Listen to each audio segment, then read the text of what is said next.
पाणी चालू आहे, सगळं आमचं वाहून गेलेलं आहे. काहीच गृहोपयोगी वस्तू काय राहिले नाही घरामध्ये. फ्रीज, टीव्ही, गॅस सिलेंडर, कपड्या लत्ता सगळं गेलेलं आहे, काही सुद्धा राहिलं नाहीये. आता स्वयंपाक करायचा म्हणलं तरी आम्हाला काही राहिलेलं नाही. आता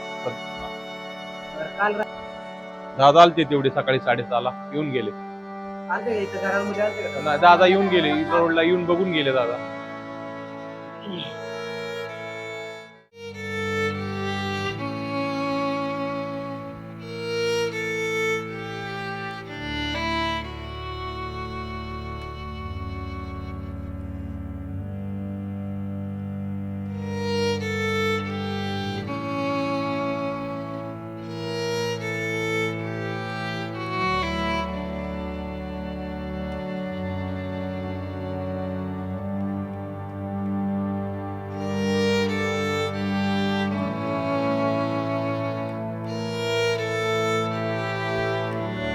राजेंद्र काटे काय दोनच्या सुमारात कॅनेल फुटला तो काय पाणी एकदम आल्यामुळं सगळ्या ह्याच्यात गोट्यात ह्याच्यात पाणी गेलं.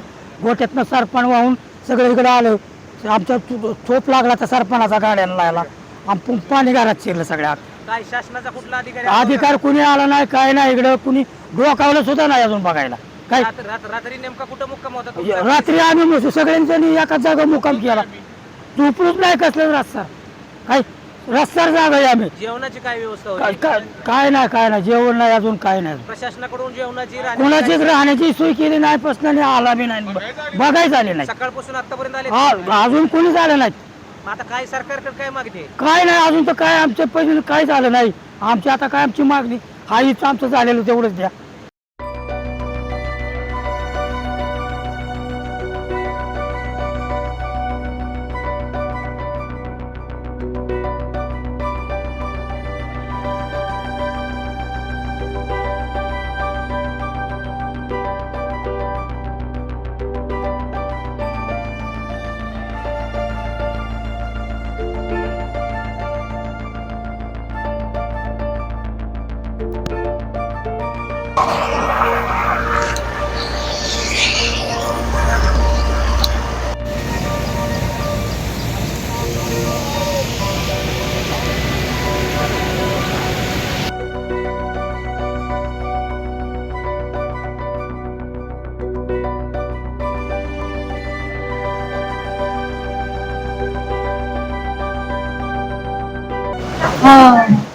अचानक आमच्या दारामध्ये पाणी आलं.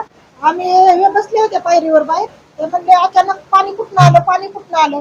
मग आमची धावपळ चालू झाली. आम्ही तिकडे बघतोय तर आमच्या सगळे गिरणी सगळ्या वाहू लागलेल्या. पिठाची गिरणी सगळी होतं, धान्य होतं आमचं सगळं, धान्य गिन्नी आमचं सगळं वाहून गेले. गॅसचे सिलेंडर, टाक्या, गॅस सगळं म्हणजे सगळं गेले. काहीच राहिलं नाही आमच्या इथे. प्रशासनाच्या कुठल्या अधिकाऱ्यांनी संपर्क साधला का? कुठलाच नाही. रात्री कुठं मुक्काम केला? जेवणाची काय कुठंच नाही. आम्ही हाय असं बसून राहिलो. रात्र आम्ही डोळ्याने उजडली अशीच. कुठंच आम्ही जेवण नाही, काय नाही हाय असं बसून आम्ही इथं होतो. शासनाकडे काय मागणी आता तुमची? काय आमचा मोबदला दिला पाहिजे ना. त्यांनी येऊन सगळं बघून जावे आणि मोबदला दिला पाहिजे आम्हाला. आमचं सगळं धान्य बिन्य सगळं आम्हाला आता खायला काय नाही. आम्ही एवढं हे केलंय सगळं म्हणजे सगळं नुकसान झालंय आमचं. घरामध्ये पाणी शिरून सगळं भिजून गेले. काहीच राहिलं नाही. सिलेंडर